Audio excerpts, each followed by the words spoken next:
Nimekuja hapa 80 hao wadogo. Tumekuja baba hapa tu maneno mafupi. Unaona pale nimekuonyesha ule ukuta mwanangu? Ndio. Ule ukuta sisi tumeukuta.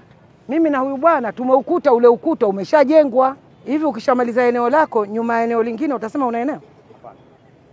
Sasa cha kushangaza, ramani za hao watoto walozileta juzi, nyumba yangu kile kigorofa kimo, choo changu kimo, kila sehemu kwa huyu bwana kumo, kote kwake.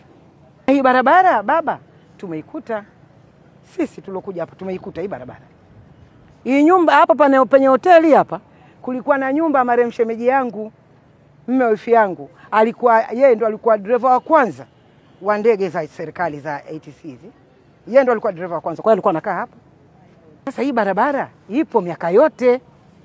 Sasa kaja mwekezaji anasema barabara ifungwe, na wataalamu maskini ya Mungu waliozaliwa juzi wanataka ifungwe. Hivyo mtaalamu kukiwa nyumbani kwenu, wewe utataka ifungwe barabara kwani?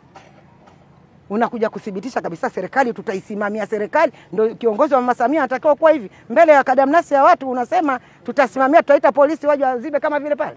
Kweli? Wakati umepanda ule mti, wewe na yule jirani yako ambaye alikuwa na ile eneo, mlikuwa mna mgogoro wote? Hatuna mgogoro naye. Hamkuwa na mgogoro wote? Mgogoro naye hatuna. Huo mchikichi ni miti imetoka Kigoma hiyo. Mimi nimepanda miwili, huyu mama kanipa miwili, nikapanda mitatu, akapanda naye kwake pale alipobomoa. Unajua tunavyokwenda na wakati. Yeye kaingoa tu karibuni kwa kutaka ajenge. Na mimi nilingoa ule mchikichi ule, ndo lile kalo niliyekuonyesha. Ukuta bado uko pale pale. Nasema kwetu, nitakueleza kwetu sisi kuna jiti linakatwa linabakia siki. Lile siki likikaa huwa linaota uyoga. Ndio. Sasa huo ukuta ingekuwa umeshaota uyoga. Upo hapo? Ingekuwa umeshaota uyoga ule, kwa sababu ukuta tumeukuta na mpaka sasa hivi umeshakuwa black. Umeshakuwa mweusi. Sisi tumekuta miti hivyo vibanda vya uwane. Hakuna aliyekuta nyumba ya block hapa. Asikudanganye. Huyu mama imelala kwenye nyumba ya miti na mimi vile vile tunakandika hivi. Unachungulia hivi mtu akipita hapa ni chai hapa. Unachukua udongo unaloanisha kidogo unaziba. Umesikia bwana? Sasa sijui nikueleze kitu gani. Maana alieleza huyu mama ni shua kabisa. Sasa tumsikilize mtaalamu bila kumhukumu nani? Mtaalamu. Kwa sababu inawezekana mtaalamu kama alivyosema mama yangu hapa, hata mtaalamu mwenyewe haya mambo amefanyaje? Ameyakuta. Kwa mujibu wa ule upimaji ambao umepimwa eneo hili mkuu wa wilaya, ina maana hiyo njia haipo kwa zile hesabu ambazo za upimaji. Sasa kama alifoji, alifanya nini, hilo labda linaweza likawa lingine, lakini kwa hesabu zetu na kwa ramani zilizokuwepo ofisini ni kwamba hapo hapana njia. Na upimaji ulikuwa mwaka gani? Upimaji mwaka 84. Upimaji 80. Ina maana mama kama hapa anaposema amekuja 83 maana yake. Okay. Na wakati wa upimaji, je, serikali tulipima yote au mtu alipima kulingana na uwezo wake? Yeye mwenyewe tu. Yeye mwenyewe. Nimesikiliza pande zote na nimefanikiwa kupita maeneo mbalimbali ya eneo hili. Kuna baadhi ya vitu ambavyo kama kiongozi nimejifunza.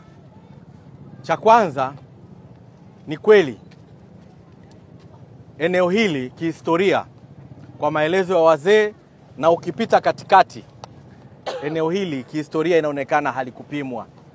Yaani watu waliokuja hapa, wazee wetu walikuja, kila mtu alipewa maeneo bila kwamba lile eneo kwamba limefanyaje, limepimwa. Kwamba eneo kubwa hapa la uwanja wa ndege ni squatter. Kwamba eneo hili ni squatter, hivyo hakuna eneo ambalo unaweza kusema upimaji wake ni upimaji wa pamoja ambao umeonyesha barabara kutokuwa na barabara, uchochoro kutokuwa na uchochoro. Manake ni eneo ambalo wakazi wake hapa walikuwepo kulingana na mazingira ya eneo la squatter lililokuwepo. Sasa kwa sababu kuna hati na kwa sababu kuna alama za kihistoria za eneo husika, ninamwagiza mkurugenzi wa jiji la Dar es Salaam, kwanza kama walitoa kibali cha kujenga ukuta wafute kile kibali.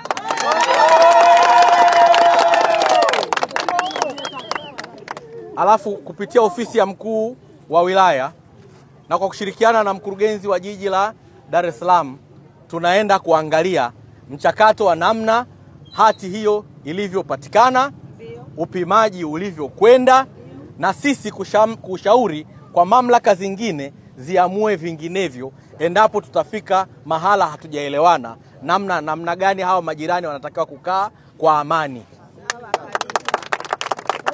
Nia ya Mheshimiwa Rais Daktari Samia Suluhu Hassan ni kuona watu wake, Watanzania wake wanakaa kwa amani. Nia ya Mheshimiwa Rais ni kuona watu aliowaapia kuwaongoza wanakaa kwa amani, wanaishi vizuri. Na hata sisi viongozi aliotuteua na kutuleta huku, maana yake anataka tuishi na shida za watu. Sasa kwa sababu ya kuishi na shida za watu ni lazima twende kwenye utatuzi. Katika kipindi hiki cha utatuzi nimtake mkurugenzi kwamba hapa pasiendelee na zoezi lolote la kuziba hiyo barabara. Hiyo njia iendelee kubaki kama ilivyo mpaka tuendelee na mazungumzo, tuone, ili na sisi tupate nafasi ya kushauri mamlaka zingine nini cha kufanya juu ya eneo hili.